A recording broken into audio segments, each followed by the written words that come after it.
Welcome to the Assembling Inclusion podcast. On this show, we feature different programs, individuals, and initiatives focused on being more inclusive of individual needs. We invite you to learn right alongside us.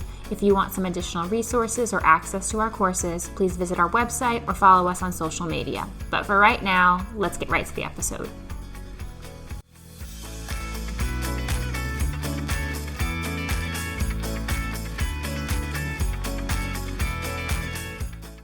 Coming up next on the Assembling Inclusion podcast. The tech should start to mold to you as the user rather than you having to figure out how to use it because it's built very rigidly.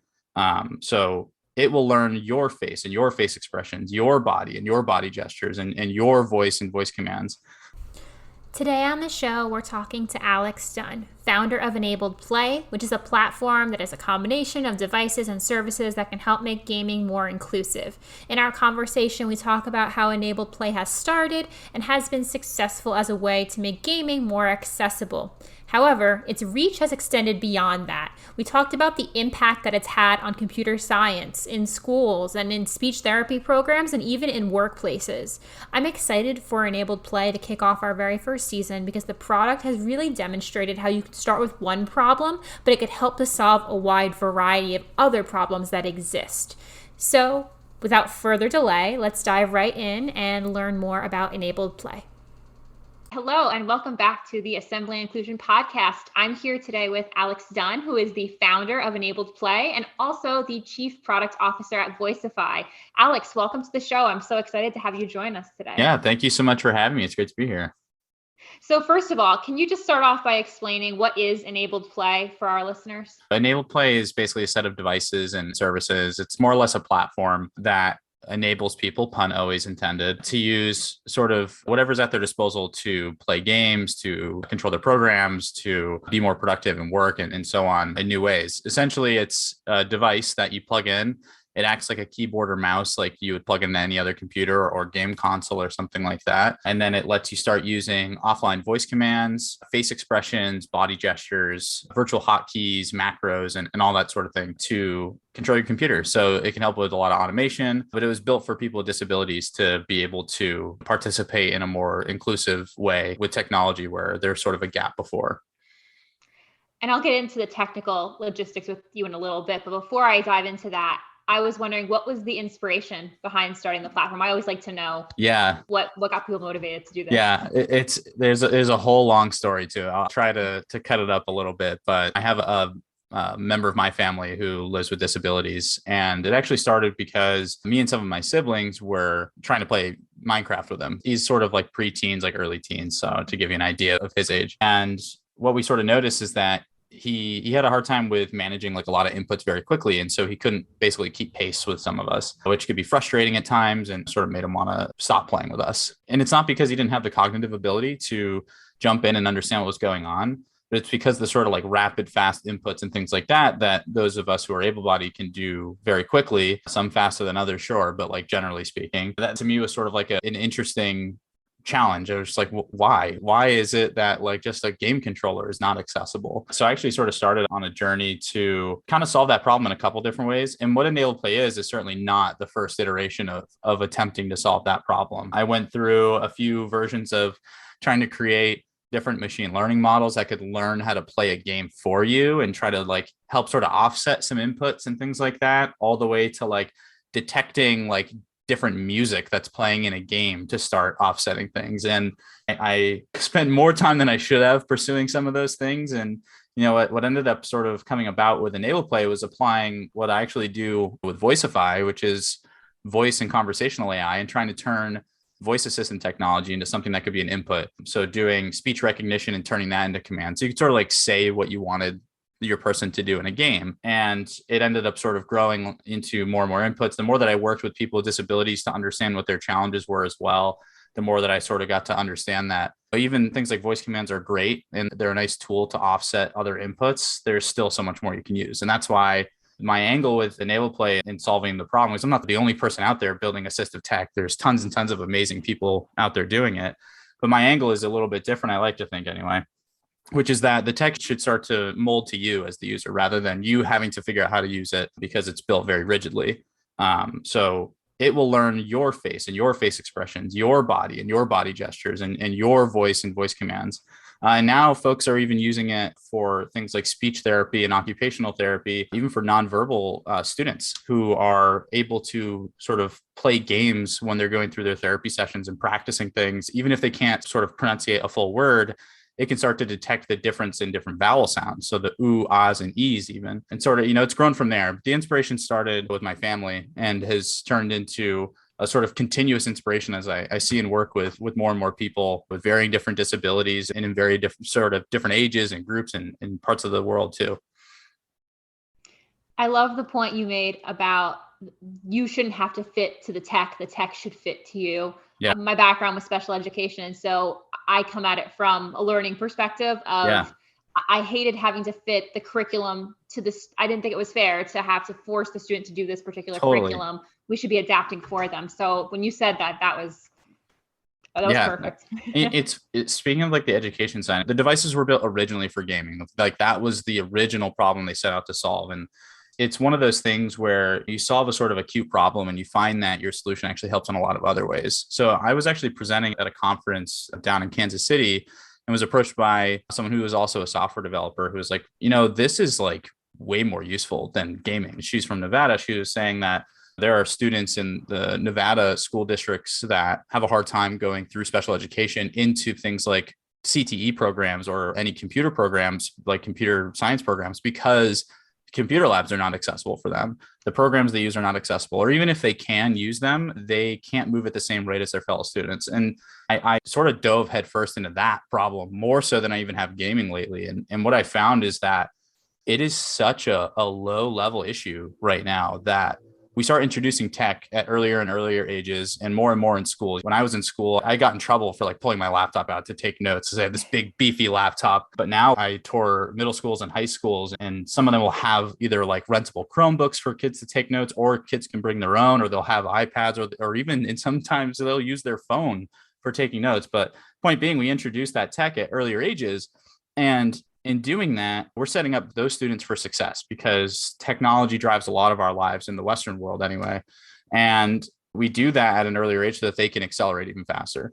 The problem is with that acceleration is if you're a student who can't participate, who is not included in those, you fall behind at an accelerated rate. You just straight up get left behind. And to me, that's sort of like an incredible problem that I can't believe we sort of, as a society, at least here in the US, like kind of let happen. So I very quickly started working with different schools, school districts, departments of education to sort of apply the same exact tech. It's a low level thing. It's just like having a keyboard that you can use in a new way, and building programs around it too. So it's helping students that couldn't use the computer lab or couldn't use their computer at home or couldn't take notes with their computer because they couldn't use a keyboard. Maybe they could use like read, write or something like that to speak, but then it's noisy and it doesn't work that well, and actually participate at the same speed. And in some cases move faster.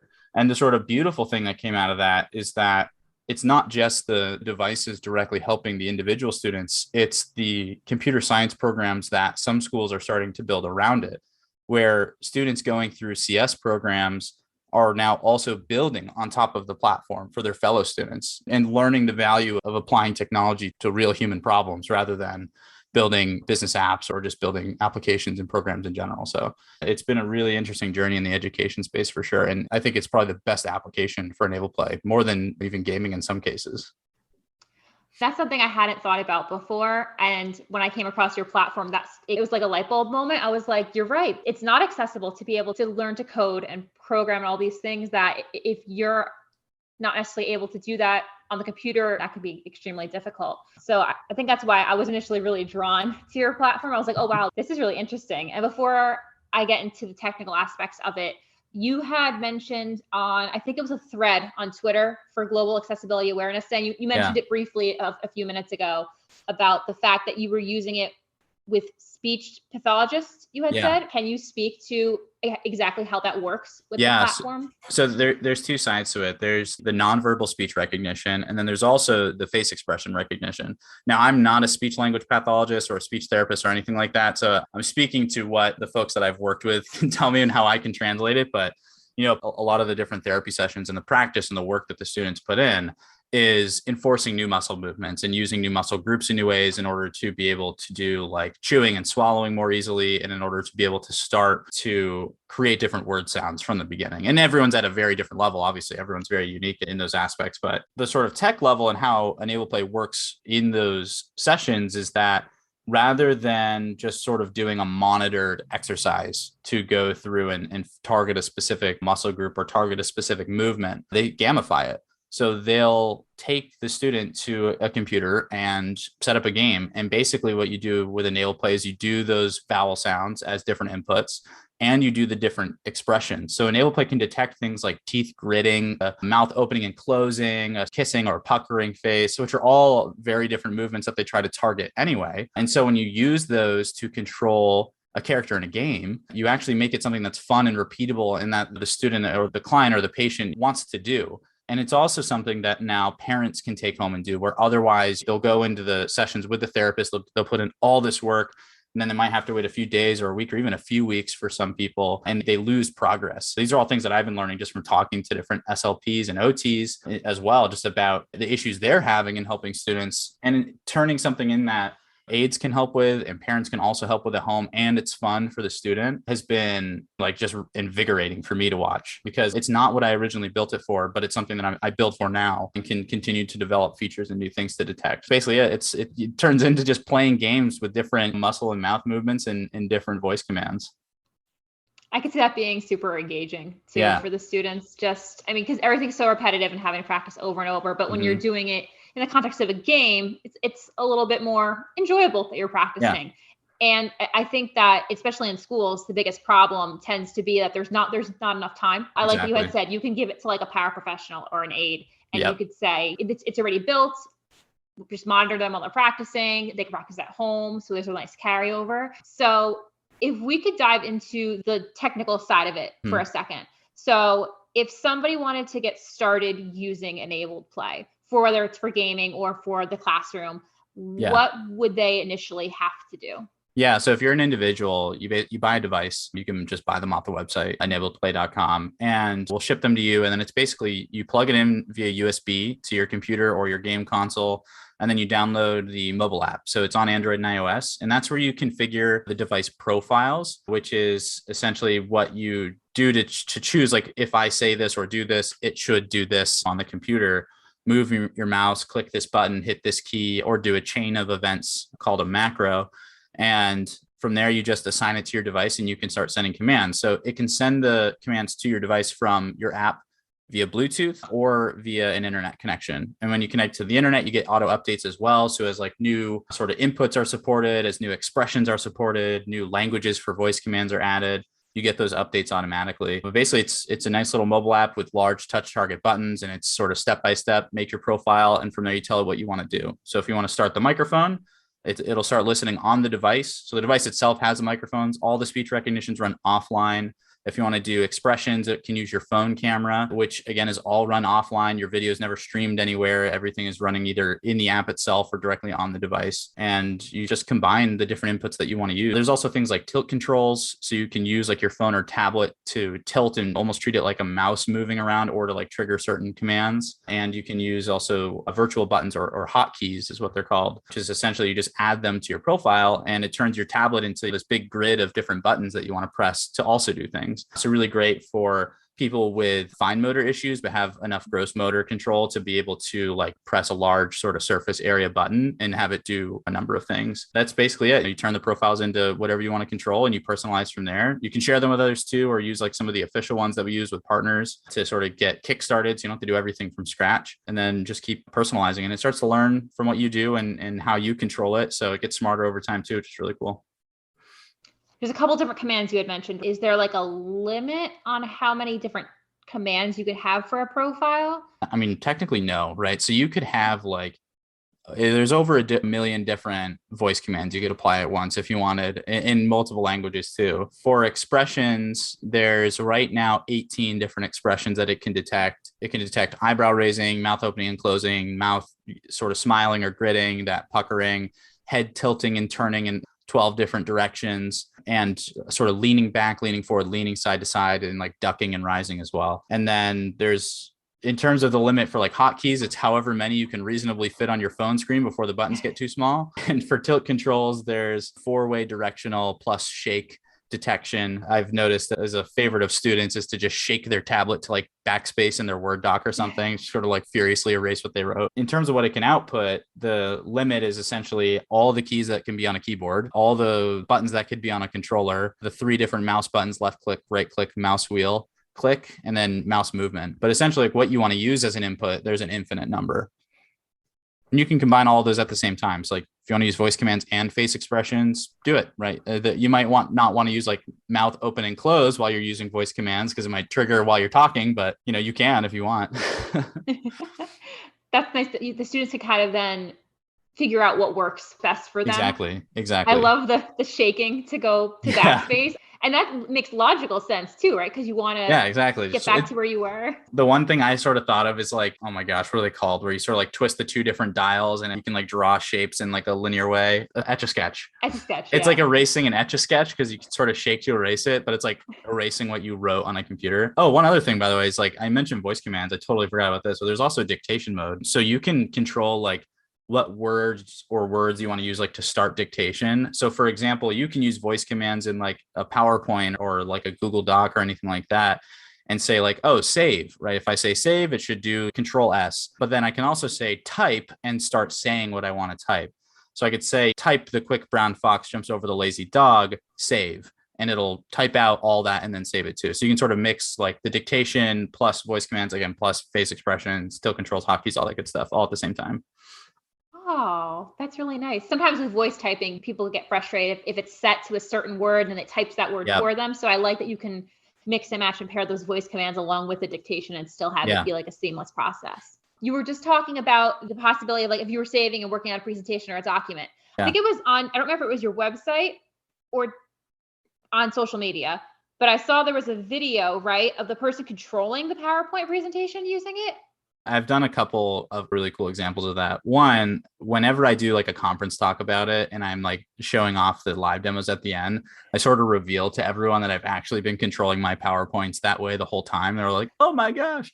Yes, like you can, and the way I do that, by the way, I like to think it's clever, but it's so much work to put in. I don't like to script my talks, but I'll sort of have like each slide, I have like a word I'm going to end on as a segue to the next. And I have that as a command for like the right arrow key. So I can like basically talk all the way through it and it automatically transitions, which is cool. But yes, you can also control PowerPoints. I did a demo of that at the Nevada Computer Science Summit, which might be what you were referring to, where we built a PowerPoint, a little bit of it by like taking an Excel spreadsheet that we use voice commands to control and then said like, turn that into a PowerPoint, and it created a new PowerPoint file and pasted all that stuff in.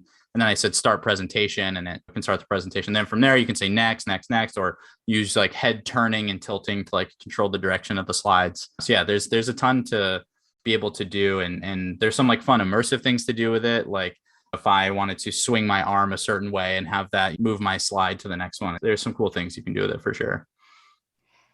I love that for the workspace too. Like it's not just limited to, I mean, yes, you're presenting in the classroom and things like that, but going into the workspace as well. Yeah, the workplace stuff is something I've been focused on more recently. The same issues that we've been talking about in gaming and in schools exists for adults that are working as well. So for people that are hiring, especially in like office work, right? If you're using a computer in any way, but even if you're using like a point of sale in retail to create an environment that is actually inclusive and is accessible to people with disabilities, is difficult for a lot of organizations, because in order to do it at scale, they either got to buy like insanely expensive software, or they just sort of accept that a person with disabilities won't be as productive or will have a harder time doing the same work as someone else. But that's sort of like half inclusive from my point of view. So I have started working in using the same exact solution in the workplace too, because again, it's low level, right? It's just like a better keyboard and mouse and controller to do stuff with in ways that work for you. So in doing it for the workplace, what I do is partner with organizations that are hiring and want to create a more inclusive environment and a more accessible environment for their technology, and basically work to pre-build some of those profiles for the programs they use. So for example, if you're using Salesforce or something like that at work and you have people answering phones and writing notes, we'll work to basically pre-create profiles for your Salesforce setup. So that way, when people come on board, they can just get their copy of it. Then they can personalize it from there for their own use. But it's a great place to get started. The workplace, there's a huge need there. I'm trying to remember the numbers and I might misspeak about them. So don't take this as an absolute, but it's only about 25% of adults with disabilities actually work. And it's not because they don't want to, it's because the workplace is simply not accessible. And that's a US stat anyway. I can't speak to sort of the rest of the world, but to me, that's kind of insane. Like people that want to be productive and want to do cool things at work just can't because other people decided that they're just going to focus on enabling people that are able-bodied. It's a gap that can be solved. And so for employers, it's an easy way to bring on new people and create a more diverse environment. And for people with disabilities, it's a tool to actually be productive in a fun new way too, without having to struggle through working with the hardware and software that's provided to you. I think your statistic was, I think that number is pretty accurate. If I remember correctly from reading the research, it's a low number like that. And that's a great point because a lot more employers are looking to become more inclusive. But if you're going to be inclusive, you really want to make sure that you're empowering people with the tools to achieve to their highest potential. So I really like that you're working with the companies to really personalize it to what they need their employees to do. And then also on top of that, that's great that they could take that existing profile, they don't have to build it from scratch, and tweak it to make it a little bit more fit to how they want it to run, but they don't have to start all over from the beginning to have that foundation. That's really nice for them. Exactly. I mean, the thing is with disabilities is everybody's is different, right? It's even people, with the same disability on paper have a totally different background, and the way it shows in use of technology can be completely different. So it has to be something that can be personalized, but having a place to get started just makes it way easier because a lot of other assistive tech out there, it's like manuals on manuals of like crazy, ridiculous setups. And you have to have an aide actually do that for you. Like, I feel like that's just a gap on its own. But for Enable Play, it's really self-service to be able to personalize, and it continues to personalize itself for you too, the more you use it. That's sort of just the AI behind the scenes for the voice and expression detection anyway. And that's great that it'll follow them all the way through. It's not just something that you'll see when you're in the classroom and then you can't use it once you get out into the real world. So I wanted to know, what do you think has been the biggest success so far? What have you seen someone do with Enabled Play that you think, wow, this is exactly what I wanted? Oh man. So there's one thing in the gaming side, and then there's a ton in the education side. But on the gaming side, one of my first attempts at that problem was to make Dark Souls specifically, sort of the notoriously the hardest game. There's a whole series of them. And I like playing it with my friends. And my goal is like, well, if I can make Dark Souls more accessible, then I can make all games more accessible. And there was a couple sort of marquee moments in building Enable Play where I was able to play Dark Souls and newer games like Elden Ring without my hands, and then also then help others do the exact same thing that can't use their hands.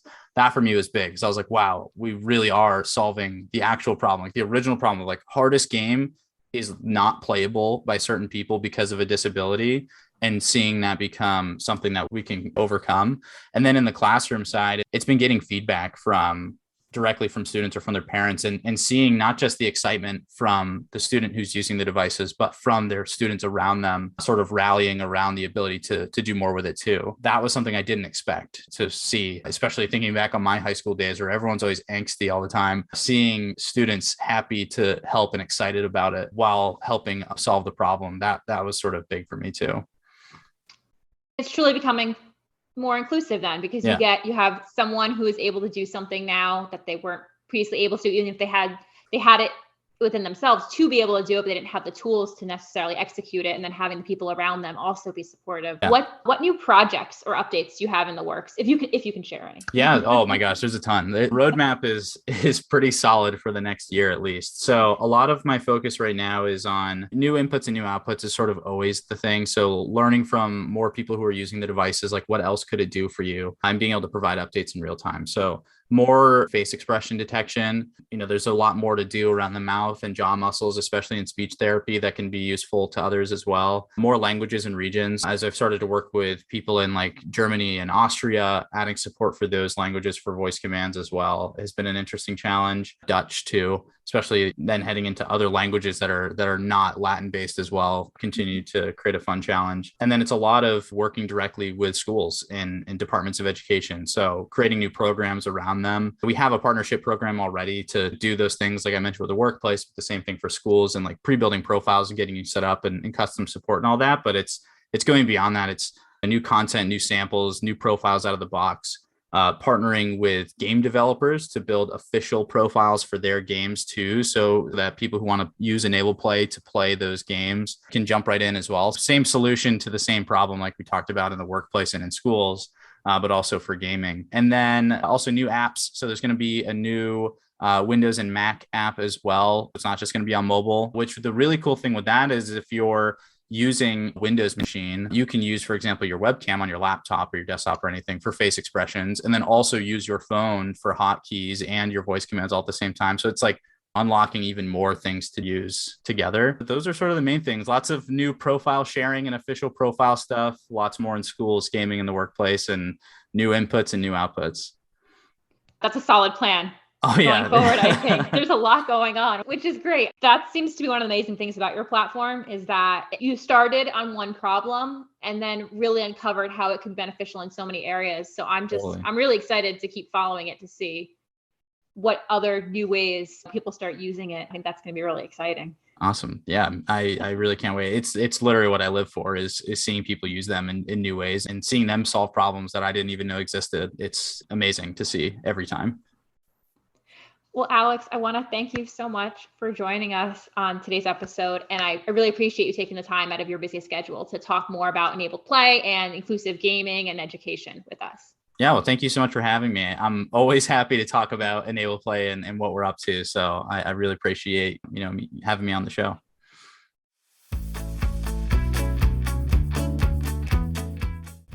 Thanks for listening to this episode of the Assembling Inclusion podcast. I hope the information in this episode taught you something new, gave you a new idea, or showcased a new perspective. If you liked the episode, feel free to leave us a review or comment. If you have a recommendation for an individual or an organization who would make a great guest, you can message us on Twitter or Instagram, or send us an email at assemblinginclusion@gmail.com. See you next time.